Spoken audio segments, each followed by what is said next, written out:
ជំរាបសួរបងប្អូនថ្ងៃនេះនាងខ្ញុំមានសេចក្តីសប្បាយរីករាយខ្លាំងណាស់ដែលបានជួនដំណើរអ្នកគ្រូឡងចិនដាធ្វើដំណើរទៅប្រទេសថៃនៅឯពលានយន្តហោះអាកាសយានប៉ូចិនតុងចាហើយក៏ជាលើកទី1ដែលខ្ញុំបានជួនដំណើរអ្នកគ្រូក្នុងការធ្វើដំណើរទៅផ្លូវឆ្ងាយនៅឯប្រទេសថៃ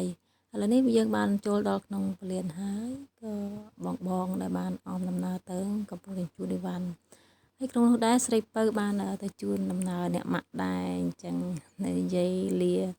ពីនោះដែរអ្នកជួនដំណើរនឹងខ្លាចខាតក៏បាន selfie បានមកពោដែរបងកុំឲ្យកាមេរ៉ាភ្លេចមុខអញ្ចឹងទៅ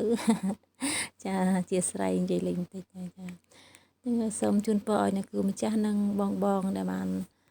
ធ្វើដំណើររួមជាមួយអ្នកគ្រូព្រមទាំងអ្នកម៉ាក់ទទួលបានសុខសុវត្ថិភាពទាំងទៅទាំងមកគឺខ្ញុំមានសេចក្តីសប្បាយរីករាយខ្លាំងណាស់ដែលបានជួនដំណើរអ្នកគ្រូគឺមានតែប៉ុណ្ណេះទេឥឡូវនេះ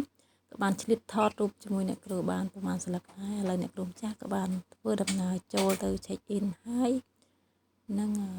ពួកយើងក៏បានរៀបចំក្នុងការធ្វើដំណើរត្រឡប់មកវិញចា